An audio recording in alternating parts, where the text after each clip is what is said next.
originally very much from a bottom-up approach in science. A group of people from across Europe came together to do some European projects and formulated the idea of working together to realize the potential of integrated structural biology via a sort of democratization and the provision in a sort of open way of infrastructure to enable people to really develop the method. And as we've heard, the Bertini Award is fantastic. Ivana Bertini was one of the larger-than-life founding figures of Instruct. So I think it's great to have that to recognize substantial contributions. But as we heard, the early career prize is different, and I think it is really useful to be able to recognize outstanding contributions at a stage when recognition may actually be useful and help people. And it's difficult because there's a lot of outstanding young structural biologists across Europe, and I'm sure there are a tremendous number of candidates here. Nevertheless, I think it's really good to mark out excellence and success at this point. So I'm very happy to be associated, and I think it's really appropriate that Fisher are supporting it because their equipment is really underpinning the revolution in cryo. And I was very pleased that it's here yesterday was thinking, indicated that Thermo are thinking seriously about the next round of possibilities, the potential revolution that's coming from cellular tomography. Very much in the integrated context, that the potential of cellular tomography will only be realized by putting in all the other methods and AI and all of this stuff. Tremendous. So that's my sort of boring preamble. The first award of this prize is to go to Daniel Hurdiss.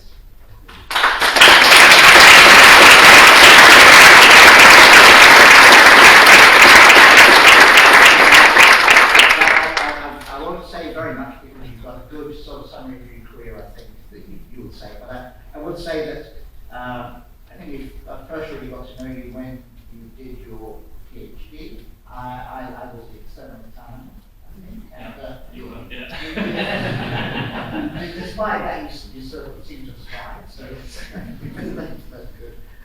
But at that point, you were working on virus receptor interactions, doing some very nice work, and then you broadened out. And during the pandemic, it was really nice to see that I think you actually produced an official white paper on how to do very high throughput antibody mapping, which was really pertinent, and it's still a subject that is having a big impact on viruses of pandemic potential. And then the beautiful work on the spike dynamics is something that we will talk about. But it's also really good to see that you're now seriously working in trying to understand what happened.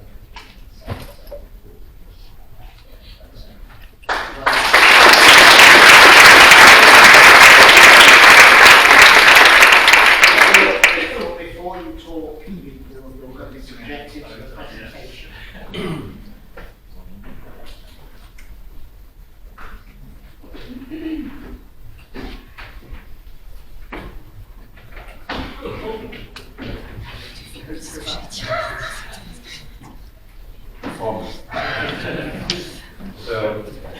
The award, the Stewart Award is presented to Daniel Hurdiss for the innovative and high-tech research in structural quality as an early career researcher.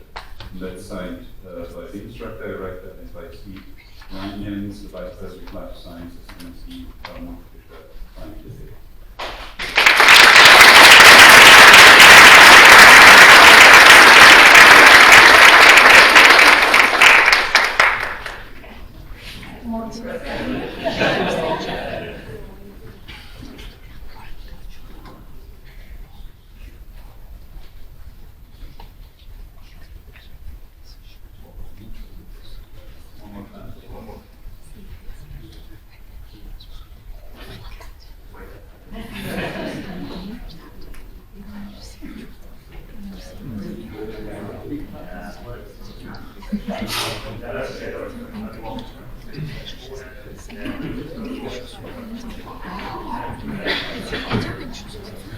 No more. Okay, perfect. Thank you very much. Thank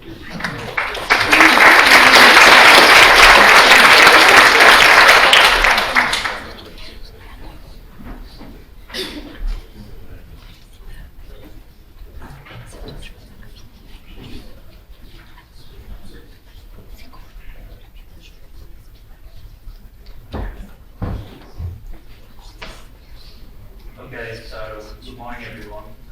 So of course I want to start by thanking Instruct-ERIC and Thermofuture Scientific for this generous award, as well as Dave for the kind introduction. I can confirm that I'm substantially less nervous today than I was waiting for my PhD defense today.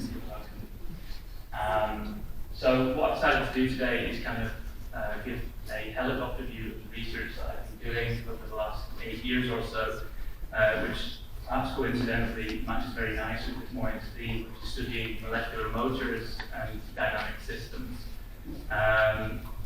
But in the context of virology. So my lab is interested in understanding positive sense single-stranded RNA viruses.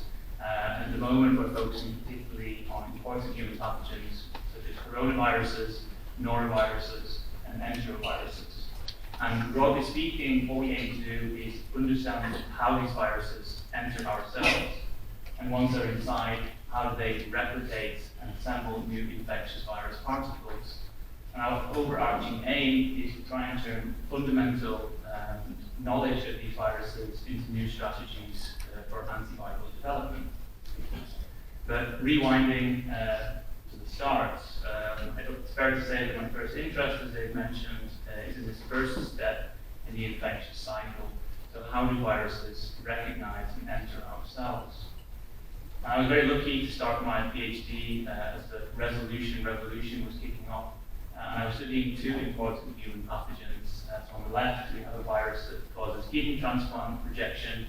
And on the right, we have a virus that causes pandemic outbreaks of acute hemorrhagic conjunctivitis. And I was using bioelectron microscopy to study the structure of these viruses and how they engage with either glycan receptors, as shown here on the left, or on the right, proteinaceous receptors. So these provided important fundamental insights into the infection mechanism of these viruses, but they also represented the first, as far as I'm aware, cryo-EM reconstructions of glycan and protein receptors resolved locally better than fluorescent resolution, which I think set a really nice standard for the field. And of course, this has become very important for understanding virus infection mechanisms. So this latter story, which I show you here on the right, actually opened the door to a collaboration with Utrecht University, who were collaborating with a group of Frank van Kuppenveld. And I actually decided that I would apply for a fellowship to go here. So when I was thinking about what I wanted to do for my postdoctoral work, I kind of decided that I wanted to set myself a new challenge and step away from this process of viral entry and focus more on kind of replication and assembly, so what's going on inside the cells. And while writing my thesis on enteroviruses, I came across these really fascinating enzymes, which are virally encoded AAA ATPases. And according to the literature, it was involving many different processes: genome replication, assembling new infectious virus particles, and also in the formation of these specialized viral replication organelles, which is where virus replication takes place. So for all intents and purposes, you could say that these things are like the Swiss Army knife of the viral genome, and I was really intrigued to find out actually what's going on here structurally. So in 2018, I finished my PhD at the University of Leeds. I packed all of my possessions and my Dutch phrase book, and I moved to the Netherlands. I was lucky to get both a Marie Curie and an EMBO fellowship. I was working jointly between the groups of Frank van Kuppenveld and Friedrich Forster. So at this point, I think it's good to mention that these viral AAA ATPases are an absolute nightmare to work with. So much so that several people in the field advised me strongly not to work on these enzymes. But I decided, being young and naive, that I was going to do it anyway. And the reason that they're so challenging is because they're membrane-associated enzymes, and actually it's very difficult. You can't just truncate them and get soluble protein, which is still functional and amenable to structural studies. So my first challenge, also not coming from a strong protein biochemistry background, was to try and engineer something that we could use for structural and functional studies. And in the end, what I did, and this was in the pre-AlphaFold days, so it was much more difficult to design a construct. I removed all of the parts that conferred the insolubility, but to restore the enzymatic activity, I attached a de novo designed hexameric coil to restore the oligomerization. And I succeeded with this, and I was able to generate a construct that had a decent ATPase activity that we could use for functional and structural studies. And I was able to use this construct to show that for the first time that several previously reported antiviral compounds, which were suspected to target this AAA ATPase, actually in fact inhibit the enzymatic activity of our complex, which is really nice and really validated this as a good antiviral target. And then taking this one step further, using a combination of low resolution cryo-EM of the oligomeric complex and very high resolution X-ray crystallography of the truncated AAA domain, which is in collaboration with the lab of Bruno and we could actually show for the first time how one of these molecules targets this enzyme. This is for the first time an allosteric site in these viral ATPases, which is now being utilized for structure-based drug design efforts. So this was all very nice. We had our first insight into how you can inhibit these enzymes, but I have to be honest, we still really didn't understand what they are doing. But that was fine because I still had plenty of time to figure this out, right? Right. So just over a year into my postdoctoral fellowship, or just under a year I should say, a new virus emerged and it really kind of flipped the world on its head, as we all know. And it became immediately apparent that this was going to change the course of my research over the next few years. And the reason for this was as follows. I inadvertently found myself in a molecular coronavirology lab that had several decades of studying these viruses from a virological and a biochemical standpoint, but they had no in-house structural biology expertise. So it was immediately apparent that there was a very strong synergy there, and I could divert my attention towards setting up structural virology in this lab. And the specialization, in fact, of this lab was the coronavirus spike proteins. We heard a little bit about spike yesterday, but just to recap. So this is the business end of the coronavirus article. It's a dynamic complex that once it opens, it combines, in the case of SARS coronavirus 2, to the ACE2 receptor on our cells. And it's also an incredibly important target for neutralizing antibodies, both those produced monoclonal antibodies for therapies, but also antibodies as through vaccination, which I'm sure most of us have had. And as I'm sure most of you know, that structural biology was incredibly important in the development and characterization of these antibodies, as well as assessing vaccine efficacy. This is a nice example of different antibody binding to the receptor binding domain to spike. So over the next few years, working together with Utrecht colleagues and collaborators across the world, actually, we determined a number of spike antibody fragment complexes of antibodies that we've also developed in-house. I'm just showing you just two here for the sake of time. So one of these antibodies shown here on the left.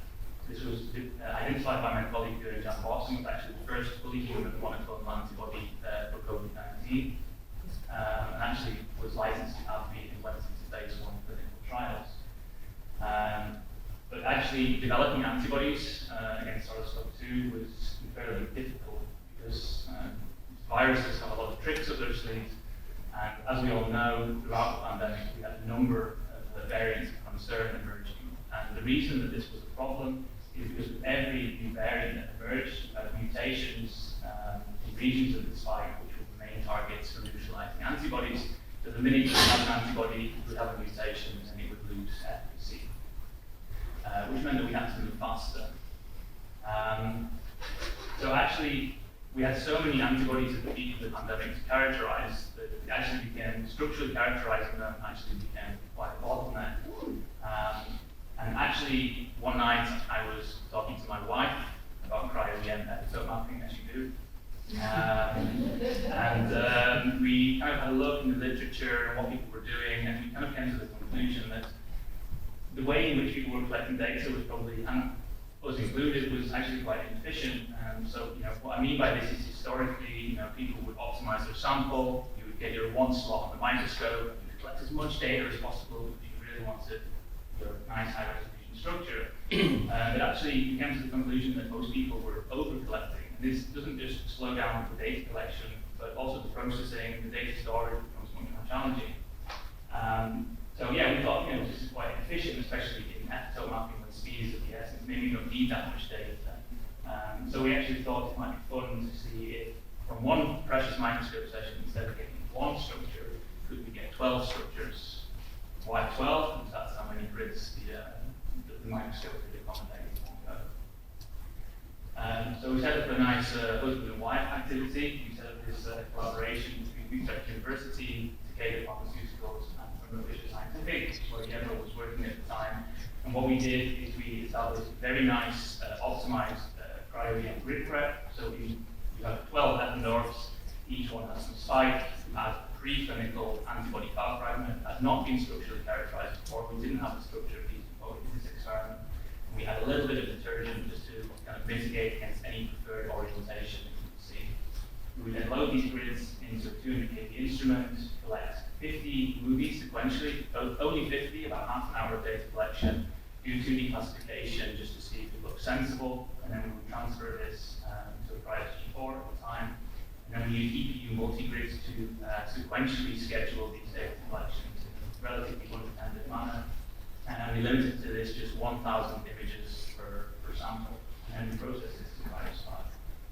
And actually, we surprised even ourselves with how well this worked. So in every case, we got spike structure at better than 3 angstrom resolution. And actually, after local refinement of the epitope-paratope region, so I'm showing you here the antibody with the receptor binding domain, we were able to model all of these antibodies. And this was really useful because it allowed us to really kind of quickly assess any liabilities in our pipeline in terms of mutations that were circulating at the time. And also for identifying potentially synergistic combinations of antibodies that combine to the receptor binding domain at the same time. But of course, viruses don't care how fast your microscope is or how good your data collection strategy is. And of course, as we all know, at the end of 2021, all hell breaks loose and we have the emergence of the first Omicron variant. And the reason why this was such a big problem is because Omicron has an unprecedented number of mutations in this receptor binding domain, and it essentially wiped out every single antibody that we had in our pipeline. But fortunately, we had already begun exploring other therapeutic modalities, and actually, as part of a nice collaboration with a small Swiss biotech company, Molecular Partners, we co-developed this DARPin-based antiviral candidate. And this really was a remarkable molecule. It consisted of 5 covalently linked DARPin modules, 3 of which bind to the spike and act as a sort of pair of molecular handcuffs, keeping it in this open conformation and preventing it from binding to the receptor on our cells. And actually, upon emergence of the first Omicron variants, BA1 and BA2, this DARPin molecule outlasted every single monoclonal antibody that was at the clinical stage, and actually maintained a single-digit 9 gram per mil neutralizing potency. And actually, this went all the way through phase 2 clinical trials. It was licensed to Novartis, and actually demonstrated that when administered in an ambulatory setting, it reduced the risk of hospitalization and death by 80%, which is really nice. But here also, we ended up being disappointed because eventually an Omicron variant emerged, which again really wiped out the potency of this DARPin-based candidate. So we went back to the drawing board and we asked ourselves, well, are there regions of the spike that are potentially not under immune pressure? So can we reach regions of the spike where are less prone to mutation? And which therapeutic modalities can we use to do that? And what we eventually settled on was macrocyclic peptides, which kind of sit in this Goldilocks region. So they're much smaller than a monoclonal antibody or even an antibody, so they can reach regions of the spike that antibodies can't access. But they're much bigger than a small molecule, which wouldn't really be able to confer a strong antiviral activity in the context of something like spike glycoprotein. So in collaboration with the group of Simon Youngcase, we used mRNA display to identify macrocyclic peptide targeting the spike receptor binding domain, which I'm showing you here. And we were actually able to characterize the binding using hydrogen deuterium exchange mass spectrometry and a little bit later we finally managed to get cryo-EM reconstruction. And you can see that it binds to this nice recessed region, which is away from the receptor binding site, and as of today still does not have any mutations. So this molecule actually served as a basis for us to co-found a company a couple of years ago, and through this company we've been further improving this molecule. So through deep mutational scanning and multivalent engineering, we've managed to turn this initial molecule into a much more potent and well-behaved candidate. And just last week we posted a preprint showing the first in vivo efficacy data. So this was in a hamster model of SARS-CoV-2 infection, and after intranasal administration of this microsuperpeptide, you see a significant reduction in the viral replication in both the lung and the nasal cavity. So this is really promising, and our kind of really big vision for the future is to develop an intranasal spray that can be used for immune-compromised individuals that would protect against commonly circulating respiratory viruses such as SARS-CoV-2 and influenza. So this is just a very high-level summary of the translational COVID-19 work that I did in Utrecht. And I know that I'm preaching to the choir here, but I think it really demonstrates the importance of structural biology infrastructure in Europe for pandemic preparedness, but also pandemic responsiveness to new emerging viral threats. But there was also a nice additional personal benefit to working on all of this despite translational work, in that it opened the door to doing more fundamental research on viral entry. So I essentially found myself back in the position I was during my PhD. But I can't complain, because actually through nice collaborations on the spike protein, actually led to one of the most significant findings of my independent career. And this was that for certain human coronaviruses, the binding of silated ligands to the spike protein are actually a trigger for that spike protein to open up to engage a secondary protein receptor. And this was a big unanswered question in the field for a long time, because actually most spikes from coronaviruses, you only ever see them closed, so we didn't really know how they opened.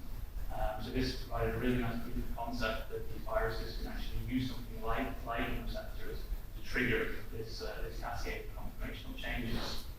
And we did this using cryo-EM, but we were also able to collaborate with Martin Frank, who did some really nice, extensive all-atom molecular dynamics simulation, which really gave us an atomistic interpretation of like how this tiny glycan molecule can actually trigger such large-scale conformational changes in the spike. And a really nice example of integration of these two techniques. So this allowed us to propose this model that for certain coronaviruses that actually first binds to a primary glycan receptor, this causes a conformation change that allows binding to a secondary protein receptor and then subsequent entry. We still are working on coronavirus spikes and ligands, and we have a really cool story that hopefully we'll be able to share in a couple of weeks' time. So it's all very nice. I found myself back in the viral entry field, but I could never get my fellowship AAA ACPNX work out of the back of my mind. And once things had calmed down a little bit with the COVID-19 pandemic, I was able to get a small grant to start working on this again in limited capacity. And to put a relatively long story short, we now think we know what these enzymes are doing. So using a combination of computational, neurological, biochemical, and structural techniques, we recently presented this model of what these enzymes do, and we think that they are membrane-embedded transmembrane RNA translocases, which use chemical energy from ATP hydrolysis to translocate newly synthesized RNA out of replication organelles through a handover translocation mechanism. And really, I think one of the nicest things about this is that the missing piece of this puzzle was really how this transmembrane domain is interacting with membranes. And even with AlphaFold 3, all it was giving us was the red and yellow spaghetti, which I think was a nice term that was used yesterday. But in the end, we were able to trick AlphaFold 3 into producing a very high confidence transmembrane architecture by supplementing the AlphaFold 3 prediction with 50 copies of oleic acid, which kind of tricked it into thinking that there was a membrane bilayer there. And this also allows us to propose a new model for how we think viruses which encode this AAA ATPase work. So what we think is that there are single membrane replication organelles which house the replicated form of the RNA. And the newly synthesized RNAs are exported through this molecular motor, and they either go down the pathway of translation or encapsulation into new virus particles. So if this were the case, then what we would expect to see is slice into an infected cell. We would see these single membrane vesicles with usually viral particles assembling on them. Over the next 4 years, as part of a recently awarded ERC starting grant, I'm really going to dive into these viral molecular motors. What I really see the future of the field is using suites of techniques. Of course, for me, our core technology is cryo-EM. And we were looking in the Netherlands recently through very long collaborative efforts to get one for 2 brand new microscopes. So we're very excited about that. And what we will be doing over the next few years is combining high resolution in vitro reconstituted complexes, but also in situ cryo-electron tomography analysis. And we always complement our cryo-EM with other techniques like virology, biochemistry, computational, extracrystallography, capsule drugs. The NMR people in the audience, this was not an intentional omission, I just don't have NMR collaborators yet. So if any of this was interesting to you and you do NMR, then I'm always happy to have another collaborator. And that already brings me to the end of my talk. Once again, I'm incredibly grateful and honoured to receive this award. I have to thank a lot of people, starting with my PhD supervisors who really set me on the track to where I am now, Neil and Andrew.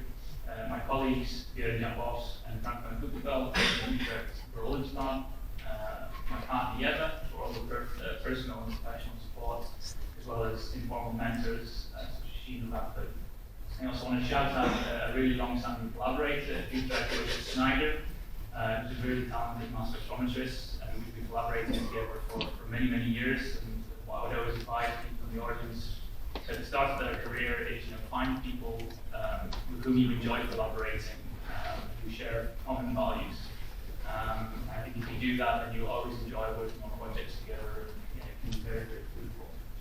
And all of the funders who supported me across all the stages of my career, from PhD to postdoc to now as an independent researcher, and most importantly, all of you